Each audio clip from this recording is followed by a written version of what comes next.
agora no Giro Estadual de Notícias. Você bem informado. Estamos recebendo na manhã desta terça-feira, 1º de outubro de 2019, a presença da advogada Penélope Caixeta, advogada da Previdenciária, que está aqui em nossos estúdios. Bom dia, Penélope. É um prazer recebê-la novamente no Giro de Notícias. Bom dia, o prazer é todo meu. Hoje, dia 1º de outubro, é comemorado o Dia do Idoso e o Estatuto, que faz parte da Lei 10.741/03, completa 16 anos e o Estatuto está aí para ser cumprido, mas pouca coisa é levado à risca, né, Penélope? É verdade. Hoje ele completa 16 anos e ano passado ele teve uma alteração que trouxe a superpreferência, que os idosos com mais de 80 anos, eles têm preferência dentre os idosos de 70 anos. Isso para as filas de banco, de todas as filas, eles acabam passando na frente. É verdade. Mas a gente tem observado também que os idosos, que agora faz parte da grande parte da população, estima-se que daqui a uns 20 anos a população toda vai ser idosa, né? E essas políticas não acompanham esse crescimento populacional, né? É verdade. Por um lado, se comemora 16 anos de estatuto, mas por outro, eles não têm tanto assim o que comemorar, porque os idosos são as maiores vítimas de sequestro relâmpago, de golpes via telefone, via casas de crédito. Antes mesmo deles saberem que a aposentadoria, ou a pensão, ou até o LOAS foi concedido, já tem pessoas ligando, aliciando, querendo fazer empréstimo consignado. Tem uma lei recente que agora estabelece um prazo de 90 dias para que possa ser feito empréstimo consignado. Só que essas ligações, esse aliciamento continua acontecendo. E, por lei, apenas 30% do benefício pode ser comprometido com consignado. Só que a gente encontra várias situações em que tem benefícios com 40%, 50%, até 60% do benefício tomado por consignados. Inclusive no BPC, que é conhecido como LOAS, é um benefício que não permite empréstimos consignados. E ainda assim, nós encontramos segurados com um empréstimo consignado no LOAS. Então, a gente tem observado aqui, o microfone dela está bastante torto, está muito ruim para a gente ouvir.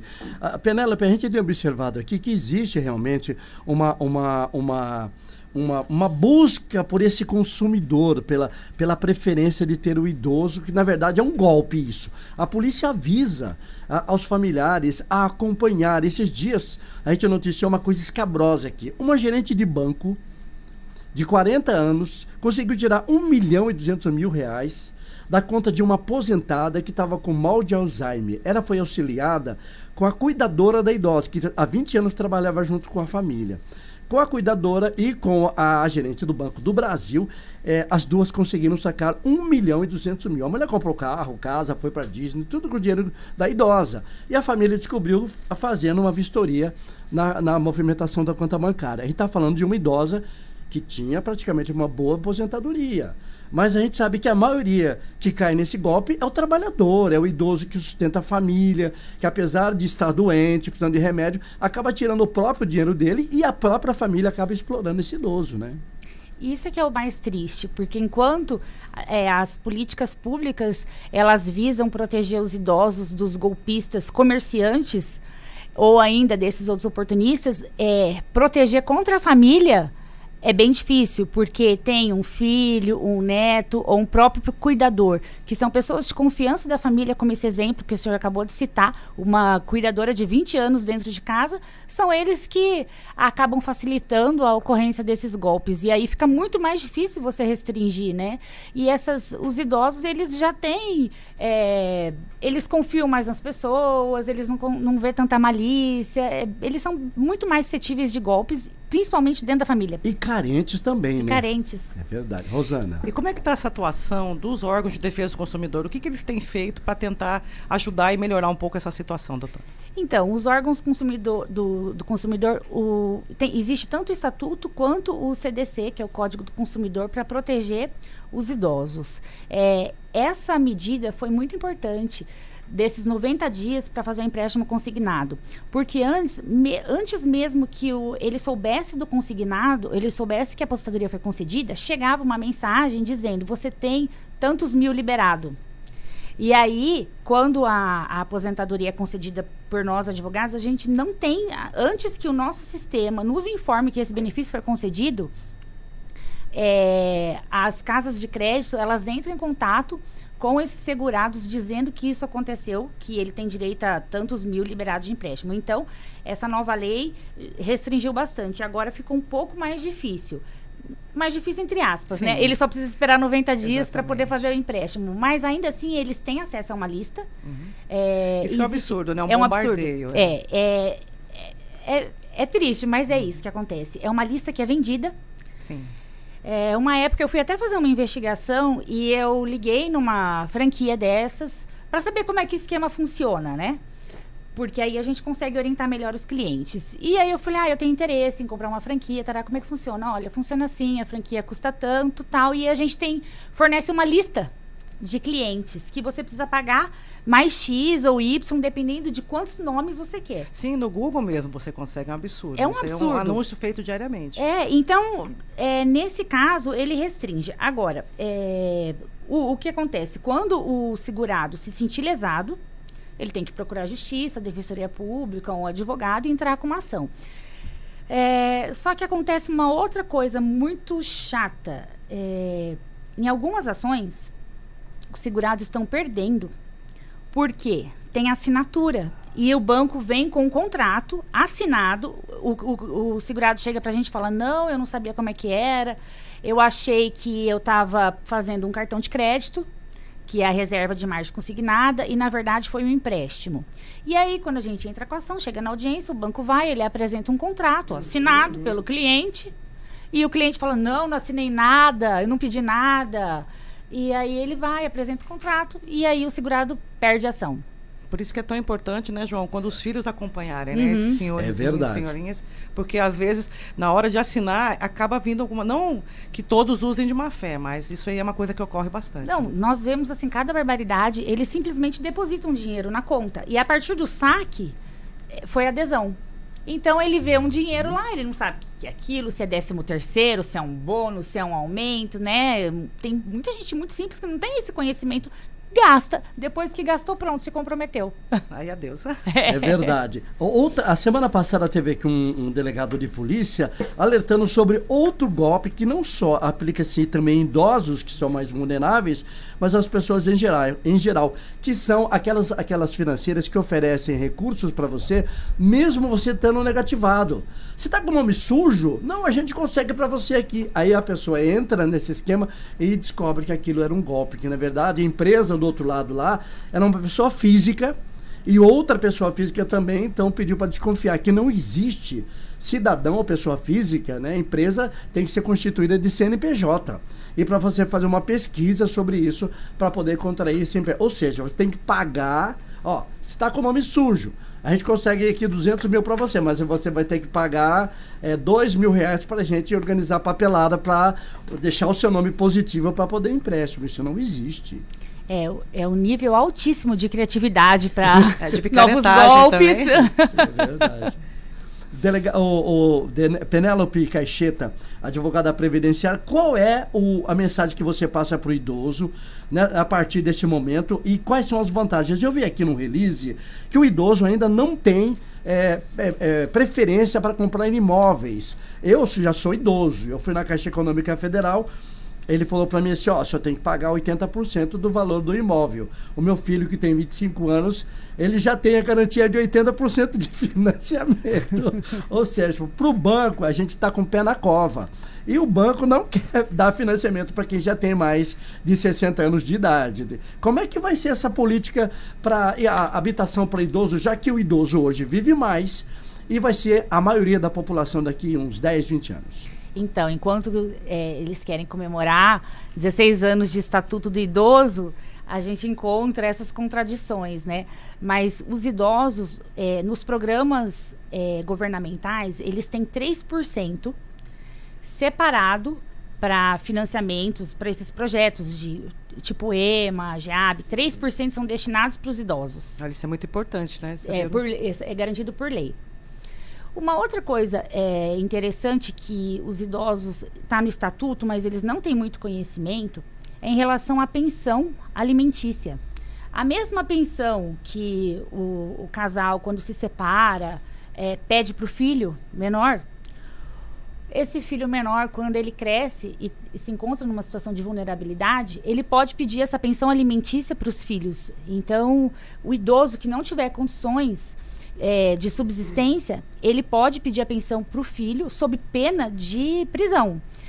E se ele tiver mais de um filho, ele pode escolher dentre eles aquele com melhor condição financeira e entrar com pedido de pensão alimentícia para esse filho. Isso aí já está vigorando, doutora? Sim, já funciona? Muita gente não sabe também. Muita gente não sabe. E um abandono total de vários idosos. Então, os filhos às vezes não querem assumir responsabilidades, né? Ou então encostam, né? Num asilo e em condições precárias. Sim. Então, eles têm esse direito. E aí, se aquele filho, ou todos, se nenhum deles tiver condições, aí sim, se ele se enquadrar nos requisitos do BPC, que é conhecido como LOAS, que aí a idade é 65 anos, e ele tem que viver com 1/4 do salário mínimo. Ou seja, é feita uma conta. Quantas pessoas moram naquela casa? Se é um casal e um deles é aposentado, soma a renda, divide pelo número de pessoas e divide por 4. Administrativamente, no INSS, é bem rigoroso esse 1/4 do salário mínimo. Então, se o valor der R$249, passou de 1/4 do salário mínimo. Não consegue. Mas na justiça nós temos decisões favoráveis quando chega até meio salário mínimo. Então, nesse caso, onde houver um aposentado e um não aposentado, um outro sem nenhuma renda, com mais de 65 anos, necessitando do benefício, na justiça é bem comum as decisões favoráveis. Ok. Falamos com a doutora Penélope Caixeta, advogada previdenciária, comentando conosco direitos e deveres do idoso, já que hoje é comemorado o Dia do Idoso em todo o Brasil. Penélope, colocamos o espaço à sua disposição para outras considerações que você queira fazer ao idoso que está ouvindo você em toda a região aqui do Mato Grosso do Sul, pelo Grupo Feitosa de Comunicação. Em relação aos planos de saúde, existe um aumento abusivo quando faz 60 anos e por lei o estatuto proíbe. Nos valores cobrados. Isso, então os planos alteram quando faz 59. Para tentar escapar, né, da proteção do estatuto. Existem algumas decisões ruins, onde o sistema entende que a pessoa idosa demanda mais cuidados, então existe uma justificativa do plano de saúde ser mais elevado, mas ainda existem muitas decisões boas pedindo para que o valor seja reduzido. E é possível reduzir isso, Penélope, como? Tem que entrar com uma ação. Tem que entrar com uma ação na justiça, mostrando que o valor está muito elevado, que quando chegou na idade que seja 59 anos, né, que é onde eles aproveitam para fazer o aumento foi abusivo, e para pleitear uma redução no valor do plano. Mas isso não depende de cada caso? Sim, depende de cada caso. Eu vou fazer 62, eu ainda estou bem, eu não sei daqui para frente, mas eu conheço pessoas que estão enfermas, que estão em uma situação de vulnerabilidade de saúde e que já tem tratamento, já tem problemas, né, e já faz parte do plano de saúde. Como é que fica essa situação, assim? Então, por isso que depende de cada caso. Tanto que tem planos de saúde que não aceitam mais fazer planos para pessoas com mais de 60. Sim. Tem planos que não aceitam nem que você migre de um plano para outro. Né? Eu vejo casos de pessoas que fazem 2, 3 planos para conseguir migrar do principal que ele tinha, que tem uma cobertura maior, porque a carência é 3 anos. Então ele fica com medo, né, dele precisar daquele, ele acaba fazendo outros planos menores que tem menos coberturas, até que cumpra a carência daquele principal que ele tinha. Então para unir os 3 planos, no caso, por exemplo. Não, para migrar para um que mas tem um valor mais assim, um valor maior. Isso. Certo. E não ficar sem assistência, porque o medo é ficar sem assistência. Precisar de um socorro, né? Teve um mal súbito, ser internado e não tem essa assistência. Isso mesmo. complicado. A parte cultural também, muita gente não sabe como funciona. Eles têm 50% de desconto. Existem muitos programas para idosos que são grátis, né, para incentivar. E muitos não sabem, né? E muitos não sabem, isso é pouco divulgado. E os pagos têm 50% de desconto. A partir de quantos anos? A partir de 60. E onde ele tem esse desconto de 50? Cinema, teatro, eventos esportivos. Isso é um programa de políticas públicas para incentivar a cultura da terceira idade. Outro problema também, desculpe, doutora, sobre a questão do transporte, né? Que o idoso poderia viajar, dependendo das condições, de uma cidade para outra, de um estado para o outro, de forma franqueada. Isso está acontecendo, a gente já viu vários trabalhos em relação a isso. Sim, são 2 vagas separadas para os idosos, desde que eles comprovem que ganhem até 2 salários de benefício, ou que a renda seja de até 2 salários mínimos. Como são apenas 2 vagas, e se forem mais idosos pleiteando essa passagem, eles têm 50% de desconto. Então, quando era uma coisa desconhecida, os que tinham conhecimento viajavam e voltavam. Agora que está sendo um pouco mais divulgado, são só 2, tem filas de espera de 3, 4 meses, e os demais têm 50% de desconto para fazer essas viagens. Já nos ônibus circulares, acima de 60 anos, eles não pagam. Assim, já é gratuito. Já é gratuito, Então, falamos com a doutora Penélope Caixeta. Doutora, aproveitando a oportunidade que a senhora está aqui, esperamos que a senhora retorne para falar de outras políticas ligadas a essa categoria da população que precisa de orientação e também chamar a atenção dos filhos, né? Tem muitos filhos que abandonam os pais, não dão a mínima, não conversam, depois que morrem. Né? Depois fica aí chorando. Aí né? fica chorando, né? E outra coisa, explorando os pais também, né? Que isso que é mais lamentável, acontece. Né? E é crime. Violência contra os idosos, o crime é de 6 meses a 1 ano, com multa. Abandonar idosos em hospitais ou simplesmente não prover as necessidades, a pena de detenção é de 6 meses a 3 anos e multa. E expor o idoso a risco, risco à integridade física ou deixar em condições desumanas ou degradantes, a pena também é de detenção de 6 meses a 1 ano e multa. É verdade. E um índice muito interessante que eu tenho observado, doutora, é que com o desemprego tem muito idoso sustentando a família. Porque o idoso não vai se furtar a ajudar. Com certeza. Né? Né? Ele vai querer ver o neto sofrer. O pouco que ele tiver, ele vai ajudar de coração, né? Esse dia apareceu aí na mídia um senhor que matou o próprio filho, que ele sustentava, o filho era drogado, o filho batia nele, bateu umas 2, ele tinha 74 anos, deu um tiro no peito do filho, né, foi preso tudo, e aí ele explicou que além de sustentar o vício do filho, dá toda a assistência do filho doente, né, viciado em droga, o filho ainda batia nele, ele não suportou mais e acabou assassinando o filho. Lamentavelmente, a gente tem muitos desses casos que não chegam na mídia, mas é uma situação escabrosa e também situação de vulnerabilidade. Coisas terríveis acontecem. Uma última pergunta, doutora. A reforma da Previdência, ela trouxe algumas mudanças também para os idosos, assim, mais específicas? Sim, eles vão... A gente espera que eles vivam muito mais. Porque... sim. Tomara, né, que isso aí ajude, poxa. Porque, por enquanto, a mulher, ela se aposenta com 60 anos de idade se ela tiver 15 de contribuição. Com a reforma, ela vai ter que ter 62. Os homens, a idade vai manter, vai continuar 65. Após a reforma, para quem não tem nenhuma contribuição antes da reforma, serão 20 anos de contribuição para homem. Então, ele vai ter que trabalhar um pouco mais para aposentar. Quando as pessoas falam, aumentou só 2 anos, vai aumentar mais só 5 de contribuição...